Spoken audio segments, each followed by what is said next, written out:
புதுயுகம் தொலைக்காட்சி மற்றும் புளியங்குடி தாமஸ் மருத்துவமனை இணைந்து வழங்கும் ரன் ஃபார் ஹெல்த் விழிப்புணர்வு தென்காசி மாரத்தான் 2026 நாள் ஜூன் 28 ஞாயிற்றுக்கிழமை. இடம் ITI முக்குரோடு தென்காசி. அனைவரும் வருக. அனுமதி இலவசம்.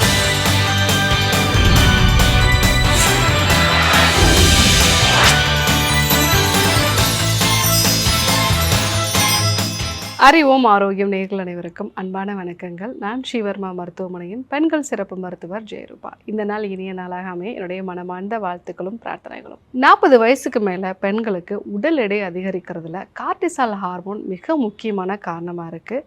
ஸோ உடல் எடையை குறைக்கிறதுக்கு என்னென்ன உணவுகளை சாப்பிடணும், இந்த கார்டிசால் எப்படி உடல் எடையை அதிகரிக்குது, அதை பற்றி நம்ம இன்றைக்கி பார்க்க போகிறோம். இந்த இந்திய பெண்கள்கிட்ட பார்த்தீங்க அப்படின்னாலே காலையில் எழுந்திருக்கும் போதே ஒரு அலாரமோடு எழுந்திரிப்பாங்க. ஸோ காலையில் பிரேக்ஃபாஸ்ட் வந்து ரெடி பண்ணணும், பசங்களை வந்து ஸ்கூலுக்கு அனுப்பணும், லஞ்ச் பாக்ஸ் வந்து பேக் பண்ணணும், ஹஸ்பண்டுக்கு சப்போர்ட் பண்ணணும். ஒருவேளை ஒர்க்கிங் உமனாக இருந்தாங்க அப்படின்னா அவங்களுடைய ஒர்க் ரிலேட்டடான ஸ்ட்ரெஸ்ஸையும் வந்து மேனேஜ் பண்ணணும். இந்த காலகட்டத்தில் அம்மாவுக்கோ இல்லை வந்து வீட்டில் வயதான நபர்களையும் வந்து கவனிச்சிக்கக்கூடிய ஒரு நிலையில் இருப்பாங்க. இன்னும் சொல்லப்போனால் அவங்களுடைய இழப்புகள் கூட அவங்கள ரொம்ப வந்து அதிகமாக பாதிக்கும். ஸோ இந்த காலகட்டத்தில் இந்த கார்டிசால் லெவல் கண்டிப்பாக வந்து அதிகமாகும். அந்த கார்டிசால் அதிகமாகும் பொழுது உங்கள் வயிற்று பகுதியில் தான் தொடர்ந்து எடை வந்து கூட ஆரம்பிக்கும். கை காலெல்லாம் ஒல்லியாக இருக்கும். உடம்போட நடுப்பகுதி மட்டும், அதாவது செஸ்ட்டு, அப்டாமன், தைஸ் இந்த ஏரியாவில் மட்டும் தொடர்ந்து வெயிட் போடும். இதுக்கு முன்னாடி என்னால் இந்த ஸ்ட்ரெஸ் எல்லாம் வந்து ஹேண்டில் பண்ண முடிஞ்சுது, இப்போ என்னால் அதெல்லாம் ஹேண்டில் பண்ண முடியல அப்படின்னு சொல்லுவாங்க. அதே மாதிரி இனிப்பான உணவுப் பொருட்களை அதிகமாக சாப்பிடணுங்கிற ஒரு கிரேவிங்ஸும் வந்து இருக்கும். சில பேர் காஃபிக்கே அடிக்டாக வந்து இருப்பாங்க. சாப்பிட்ட உடனே ஏதாவது ஒரு ஸ்வீட் சாப்பிடணுங்கிற ஒரு கிரேவிங் வந்து இருக்கும். ஸோ தண்ணீர் அதிகமாக எடுத்துக்கொள்ளக்கூடிய ஒரு நேச்சரும் வந்து அவங்களுக்கு இருக்கும். இப்படிப்பட்ட ஒரு நிலையில் இருப்பாங்க. அது மட்டும் இல்லாமல் முடிவு எடுக்கிறதுல கொஞ்சம் சிரமமான ஒரு நிலை இருக்கும். எப்பவுமே ஒரு கன்ஃபியூஸ்டான ஒரு ஸ்டேஜ். இது வந்து பிரெயின் ஃபாக் அப்படின்னு நம்ம வந்து சொல்லுவோம். ஸோ இந்த மாதிரியான கண்டிஷனில் இருக்காங்க அப்படின்னா தொடர்ந்து கார்டிசால் லெவல் அதிகமாகி அதனால் உங்களுக்கு உடல் எடை அதிகரிக்கிறதுங்கிறது காரணம். ஸோ இந்த மாதிரி நிலைகளில் என்னென்ன உணவுகள்லாம் எடுத்துக்கலாம். 40+ இருக்கக்கூடிய பெண்கள் உங்கள் உடல் எடையை குறைக்கணும் அப்படின்னா இந்த 6 விதமான உணவுகளை ரெகுலராக உங்களுடைய டயட்டில் சேர்த்துக்கோங்க. ஃபஸ்ட்டு தேங்காய் எண்ணெய். நீங்கள் நார்மலாக ரீஃபைண்ட் ஆயிலை வந்து பயன்படுத்துறதுக்கு பதிலாக தேங்காய் எண்ணெய் வந்து சேருங்க. இதில் இருக்கக்கூடிய மீடியம் செயின் ஃபேட்டி ஆசிட்ஸ் அப்படிங்கிறது உங்கள் கட்டில் நல்ல பாக்டீரியா வைரஸஸுக்கு வந்து இது வந்து சூப்பர் ஃபுட்டாக இருக்கும். அதிலிருந்து உருவாகக்கூடிய ஷார்ட் செயின் ஃபேட்டி ஆசிட்ஸ் வந்து உங்கள் பிரெயினை ஆக்டிவாக வந்து வச்சுருக்கும். அதே மாதிரி தெர்மோஜெனசிஸ், நீங்கள் ரெஸ்ட்டாக இருக்கும்போது உங்கள் பாடியில் எனர்ஜி யூஸ் ஆகிறத இது வந்து அதிகப்படுத்தும். உங்கள் குடலில் இருக்கக்கூடிய லீக்கி கட் அப்படிங்கிற பாதிப்பையும் வந்து இது குறைக்க ஆரம்பிக்கும். ஸோ சமீபத்தில் நிறைய ஆராய்ச்சி வந்து நடந்திருக்கு. டெய்லி ஒரு 5 ml அளவுக்கு மீடியம் செயின் ஃபேட்டி ஆசிட்ஸ் எடுக்கிறவங்களுக்கு வெயிட் நல்லாவே வந்து குறையுது அப்படிங்கிற மாதிரி இந்த ஆய்வறிக்கைகள்லாம் சொல்லுது. ஸோ நீங்கள் சமைக்கிற அந்த உணவில் வந்து பார்த்திங்க அப்படின்னா ரீஃபைண்ட் ஆயிலுக்கு பதிலாக தேங்காய் எண்ணெய் சேர்த்திங்க அப்படின்னா கண்டிப்பாக வெயிட் வந்து குறைய ஆரம்பிக்கும். ரெண்டாவது, ஊற வச்ச வெந்தயம் வந்து எடுத்துக்கோங்க. நைட்டில் ஊற வச்சு காலையில் வெறும் வயிற்றில் வெந்தயம் எடுத்துக்கிட்டிங்கன்னா இது 2 விதமான பலன்களை கொடுக்கும். ஒன்று, உங்கள் ஹார்மோன்ஸை பேலன்ஸ் பண்ணும். ரெண்டாவது, உங்கள் சுகரையும் வந்து ரெகுலேட் பண்ணும். உடலுக்கும் நல்ல குளிர்ச்சியை வந்து இது கொடுக்கும். இதில் இருக்கக்கூடிய கரையும் நார்ச்சத்துக்கள், கரையாத நார்ச்சத்துக்கள் இது ரெண்டுமே உங்கள் குடலுக்கு ஒரு நல்ல பலனை வந்து கொடுக்கும். அங்கே இருக்கக்கூடிய நல்ல பாக்டீரியா வைரஸஸ் வந்து இது அதிகப்படுத்தும்.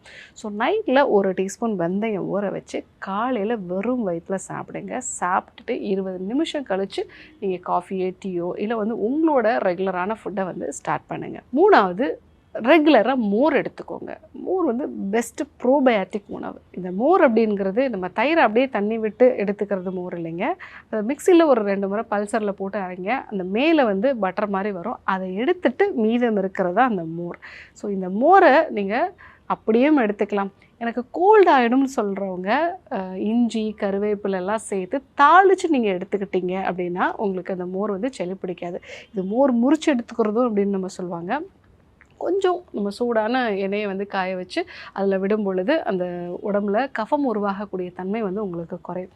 ரெகுலராக மோர் எடுத்துக்கும் பொழுது உங்களுடைய குடலில் நல்ல பாக்டீரியா வைரஸஸ் வந்து இன்க்ரீஸ் ஆகிறதுனால ஸ்ட்ரெஸ் லெவல் உங்களுக்கு குறைய ஆரம்பிக்கும். ஏன்னா நம்ம எல்லாருக்குமே தெரியும் குடலில் தான் 75% செரட்டோனினுக்கான ப்ரிகாசஸ் வந்து கிடைக்குது. ஸோ இதுதான் உங்களுக்கு ஒரு மகிழ்ச்சியான உணர்வை வந்து கொடுக்கறது, சுறுசுறுப்பை வந்து கொடுக்கக்கூடியது. ஸோ மோர் ரெகுலராக எடுத்துக்கிட்டிங்கன்னா உங்கள் வாயிலேருந்து ஆசன வாய் வரைக்கும் இருக்கக்கூடிய புண்களை வந்து இது சரி செய்யும். அதே மாதிரி நல்ல ப்ரோபயாட்டிக் கிடைக்கிறதுனால மனதும் மகிழ்ச்சியாக இருக்கும். 4வதாக மீன் வகைகள். ஸோ வாரத்தில் 3 நாளாவது நீங்கள் மீன் வகைகள் வந்து எடுத்துக்கும் போது உடம்புல இருக்கக்கூடிய இன்ஃப்ளமேஷனை வந்து இது குறைக்கும். அதில் இருக்கக்கூடிய ஒமேகா 3 ஃபேட்டி ஆசிட்ஸ் வந்து பாடியில் இன்ஃப்ளமேஷனை குறைக்கிறதுனால உடல் எடையை குறைக்கிறதுக்கும் இது ரொம்பவே யூஸ்ஃபுல்லாக இருக்கும். முக்கியமாக மதிய உணவில் வந்து நீங்கள் சேர்த்துக்கோங்க. 5வதாக கீரை வகைகள் ரெகுலராக மதிய உணவில் சேர்த்துக்கோங்க. அதுலேயும் முருங்கைக்கீரை, சிறுகீரை, முளைக்கீரை, இந்த கீரைகள்லாம் எடுத்துக்கும் போது மெக்னீஷியம் சத்து அதில் அதிகமாக இருக்குது, இரும்பு சத்து அதில் அதிகமாக இருக்குது. மெக்னீஷியம் நமக்கு கிடச்சிது அப்படின்னா நல்ல இரவு தூக்கம் வந்து இருக்கும், உங்களுடைய செல்களும் வந்து புதுப்பிக்கப்படும். ஸோ இதனால் நீங்கள் சுறுசுறுப்பாக இருப்பீங்க. உங்களால் டயட் எக்ஸசைஸ் எல்லாம் கரெக்டாக வந்து ஃபாலோ பண்ண முடியும். நல்ல இரவு தூக்கம் இருக்கிறதுனால டே டைமில் நீங்கள் ஆக்டிவாக வந்து இருப்பீங்க. மெயினாக தூக்கம் கரெக்டாக இருந்துச்சு அப்படின்னா பசியை உருவாக்கக்கூடிய ஹார்மோன் கம்மியாகவும் திருப்தியை கொடுக்கக்கூடிய லெப்டின் ஹார்மோன் வந்து அதிகமாகவும் வந்து நமக்கு இருக்கும். ஸோ கெர்லின் ஹார்மோன் வந்து கம்மியாகிறதுனால நமக்கு பசி கம்மியாகும். ரெகுலராக கீரை மதிய உணவில் எடுத்துக்கிட்டிங்கன்னா நைட்டில் நல்ல இரவு தூக்கம் இருக்கும், மெக்னீஷியம் கிடைக்கும், அயன் கிடைக்கிறதுனால உங்கள் உடல் எடையும் வந்து குறைய ஆரம்பிக்கும். 6வதாக ரெகுலராக கொள்ளு எடுத்துக்கோங்க. கொள்ளோட குடம்புளி சேர்ந்து நீங்கள் ரசம் மாதிரியோ இல்லை சூப் மாதிரியோ பண்ணி எடுத்துக்கலாம். இந்த கொள்ளு உடம்புல ஹீட்டை அதிகப்படுத்தி கொழுப்பு செல்களை வந்து குறைக்கும். அதே மாதிரி தான் குடம்புளியும். ஸோ இந்த 6 விதமான உணவுகளையும் நீங்கள் எடுத்துக்கிட்டீங்க அப்படின்னா உடல் எடை குறையிறத நீங்கள் கண்கூடாக பார்க்கலாம். இது கூட டீடாக்சிஃபிகேஷன் மெத்தடையும் ஃபாலோ பண்ணுங்கள். ரெகுலராக எக்ஸசைஸ் ஃபாலோ பண்ணுங்கள். நல்ல இரவு தூக்கம் இருக்கிற மாதிரி பார்த்துக்கோங்க. காலை உணவாக புரோட்டீனும் நார்ச்சத்தும் இருக்கக்கூடிய உணவுப் பொருட்களை எடுத்துகிட்டு அதுக்கப்புறமா கார்போஹைட்ரேட் உணவுகளை வந்து எடுத்துக்கோங்க. மதிய உணவில் நிறைய காய்கறிகள் வந்து எடுத்துக்கோங்க. இரவு உணவை சீக்கிரமாக முடிச்சிடுங்க. இந்த விஷயங்கள்லாம் நீங்கள் ஃபாலோ பண்ணுறீங்க அப்படின்னா கண்டிப்பாக 40+ கூட உங்களோட வெயிட்டை வந்து குறைச்சிக்கலாம். ஸோ இன்றைக்கி 40+ இருக்கிறவங்களுக்கு வெயிட்டை குறைக்கிறதுக்கு என்னென்ன உணவுப் பொருட்கள்லாம் எடுத்துக்கணும், கார்டிசால் லெவல் ஏன் அதிகமாகுது, அதுவும் இந்திய பெண்களில் எப்படி இது வந்து பிரச்சனைக்குரிய ஒரு விஷயமா இருக்குது அப்படிங்கிறத நம்ம பார்த்தோம். கண்டிப்பாக ஃபாலோ பண்ணி பாருங்கள். யாருக்கெல்லாம் இந்த விஷயம் தேவைப்படுமோ அவங்களுக்கும் இதை சொல்லுங்கள். இதே போன்று இன்னொரு அற்புதமான தகவலோடு உங்களை சந்திக்கிறேன். நன்றி, வணக்கம்.